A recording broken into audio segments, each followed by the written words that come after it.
प्रशांत किशोर चिराग पासवान पे छींटाकशी नहीं कर रहे हैं, मोदी पे छींटाकशी नहीं कर रहे हैं, और कह रहे हैं कि राजद तो हमारे मुकाबले कहीं है ही नहीं है।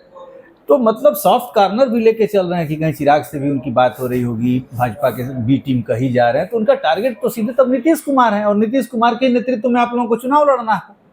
निश्चित रूप से हम लोग 2025 का चुनाव एनडीए गठबंधन के अंतर्गत माननीय वर्तमान मुख्यमंत्री नीतीश कुमार जी के नेतृत्व में चुनाव लड़ेंगे, इसमें कहीं कोई शंका शुबा और संदेह नहीं है। अब ऐसे में कोई नेता विशेष, कोई पार्टी विशेष अगर किसी व्यक्ति विशेष या किसी पार्टी विशेष के ऊपर टिप्पणी नहीं करती है तो उनका अपना सोच है, और किसी एक विशेष पार्टी को अगर टारगेट करते हैं तो उनकी अपनी नीतियां होंगी, उसमें हम और आप कुछ नहीं कर सकते हैं। ये तो प्रशांत किशोर जी को तय करना है कि भाई अगर पार्टी उन्होंने बनाया है। अभी हमने सुना है हाल ही के दिनों में उनका कार्यक्रम भी हुआ था, एक पार्टी बिहार में वो खड़ा करेंगे और शायद संभवतः चुनाव लड़ेंगे। अब चुनाव का समय जब आएगा तो ऐसे बहुत सारी पार्टियां आती है, चुनाव में उतरती हैं, लेकिन फिर से हम बोलेंगे कि जनता मालिक होती है, और जनता को नीतीश कुमार जी के शासन में बिहार में और आदरणीय नरेंद्र मोदी जी के शासन में पूरे देश में विश्वास है। विगत लोकसभा के चुनाव में भी मतदाता ने अपना बहुमत देकर स्पष्ट किया है, और बिहार में अभी जो एनडीए की सरकार है इससे लोग संतुष्ट हैं। कहा जाता है कि बिहार में रोजगार का मतलब नीतीश कुमार, नौकरी का मतलब नीतीश कुमार, और नीतीश कुमार जी ने, आपने देखा होगा कि घोषणा किया है माननीय मुख्यमंत्री जी ने कि लोकसभा के बाद ये विधानसभा के चुनाव के पहले, 2025 के चुनाव के पहले 12 लाख युवाओं को नौकरी और 24 लाख परिवार को रोजगार से जोड़ने के लक्ष्य माननीय मुख्यमंत्री जी ने रखा। तो क्या प्रशांत किशोर से आपकी पार्टी को कोई खतरा नहीं? कैसा खतरा, किस बात? 243 पे लड़ेंगे साहब, आप एनडीए की सीट पे लड़ेंगे। आप 30-35 पे, मान लीजिए आपको हद से यदि आपने 5 सीटें जीती हैं तो आपको 30 सीटें मिलेंगी विधानसभा की। अब और इसमें तो खतरा तो होना ही चाहिए, कैसे नहीं खतरा आप बताइए। तो कहीं दूसरे हनुमान वो मत बन जाए बिहार के, वोट नहीं मत काट दें, वोट आप ही एनडीए का ही काटेंगे ना। हम लोग लगातार अपने नेता और पार्टी के हमारे राष्ट्रीय आदरणीय चिराग पासवान जी के नेतृत्व में बिहार के हर उस जिले में हम लोगों ने कार्यक्रम किया है, और Bihar first, Bihari first vision को लेकर हम लोग धरातल स्तर पर इसको लागू करने के लिए समीक्षा बैठक लगातार पार्टी के द्वारा प्रत्येक प्रकोष्ठों के द्वारा किया जा रहा है। और वैसे में बिहार की जनता एक बार पुनः नीतीश कुमार जी के नेतृत्व में, आदरणीय चिराग पासवान जी के नेतृत्व में और आदरणीय अपने सम्राट चौधरी जी के नेतृत्व में बिहार में एक मजबूत सरकार बनाएगी, ऐसा हमको विश्वास है। अंतिम सवाल एक ले लेते हैं कि 20 में आपने एक सुना होगा कि भूनिहार पे बड़ी टिप्पणी आई थी, एक अशोक चौधरी ने कर दिया था, और जब राज्य कार्यकारिणी की जदयू की बैठक हुई तो ये स्वर भी सामने आया कि भाई भूनिहारों पे टीका टिप्पणी ये बर्दाश्त नहीं किया जा सकता है। तो आप मानते हैं, आप भी उसी बिरादरी से आते हैं, तो ये चीज़ें जो हैं, इस तरीके की टिप्पणी कहीं ना कहीं नुकसान पहुंचाती हैं समाज को, पार्टी के अंदरूनी जो एक मजबूत संगठन है इसको। देखिए, बिहार सरकार के माननीय मंत्री और श्री अशोक चौधरी जी से हमारे व्यक्तिगत रिश्ते भी हैं, हमारे मित्र के समान है, भाई के समान है, और उनको मैं व्यक्तिगत रूप से जानता हूँ।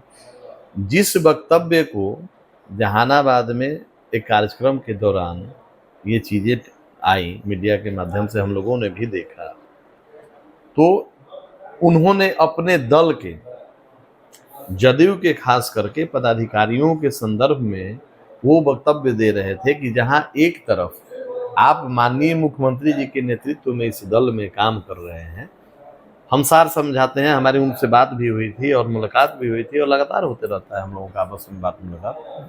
तो उनका कहने का सार था कि अपने पार्टी के पदाधिकारियों को वो कह रहे थे कि एक तरफ जदयू के आप पदाधिकारी हैं और जदयू में जब आप काम कर रहे हैं, नीतीश कुमार जी से आप काम करवा लेते हैं, हर तरह का विकास का काम करवा लेते हैं, और जब वो डिसीजन ले लेते हैं, जब वो निर्णय कर लेते हैं कि अमुक प्रत्याशी इस सीट पर चुनाव लड़ेगा, तो वहां फिर जातिगत बातें नहीं होनी चाहिए, और जाति विशेष के लोगों को भी खास करके भूमिहार समाज के लोगों को भी नीतीश कुमार जी के निर्णय के अनुरूप उनके साथ खड़ा होना चाहिए। कहने का सार ये था।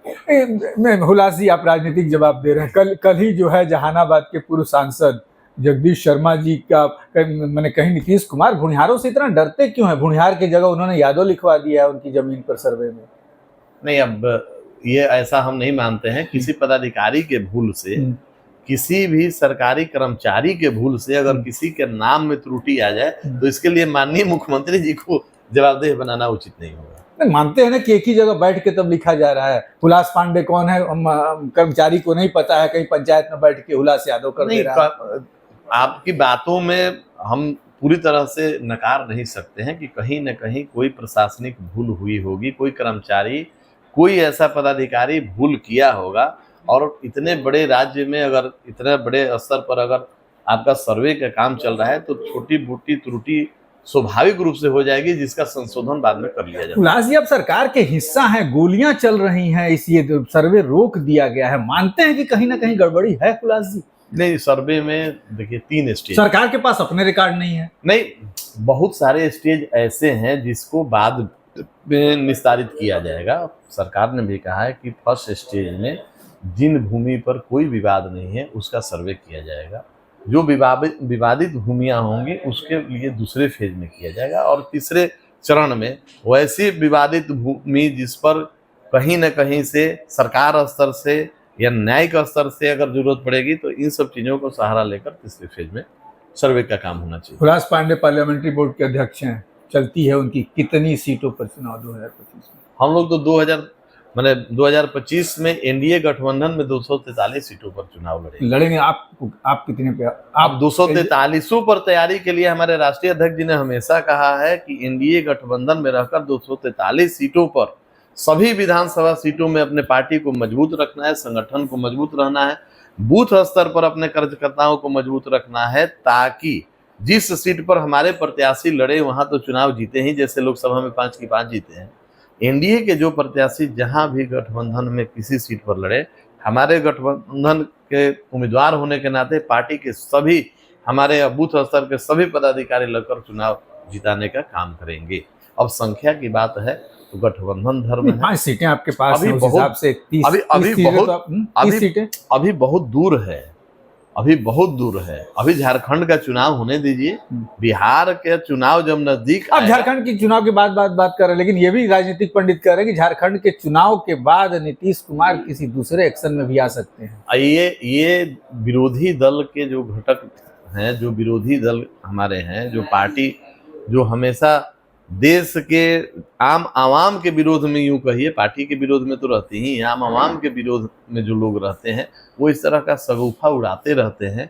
उनके मन में छटपटाहट रहता है कि किन प्रकरण सत्ता में आ जाए तो किस तरीके से एक माहौल बनाया जाए कि ऐसा माहौल उत्पन्न हो जाए, अविश्वास उत्पन्न हो जाए और आपस में एक दूसरे के विरुद्ध लोग चले जाए। चलिए, तो ये थे हुलास पांडे, एलजेपी रामविलास गुट के पार्लियामेंट्री बोर्ड के अध्यक्ष हैं, जिन्होंने साफ कर दिया कि झारखंड में भी मिलकर लड़ेंगे और बिहार विधानसभा का जो 2025 का चुनाव होगा उसमें भी हम 243 पर ही लड़ेंगे। यानी कि जहां हमारे गठबंधन के भी साथी कमजोर होंगे वहां एलजेपी आर भी अपनी पूरी ताकत उन्हें जिताने के लिए तैयार रहेगा। और यही होता है एक गठबंधन का नेतृत्व, कह लीजिए कि जो लोग करेंगे वो अपने साथी का भी ख्याल रखेंगे। तमाम मुद्दों पर बात हुई, 2 पार्ट में हम आपको ये खबर दिखाएंगे। आप बने रहिए हमारे साथ। नमस्कार।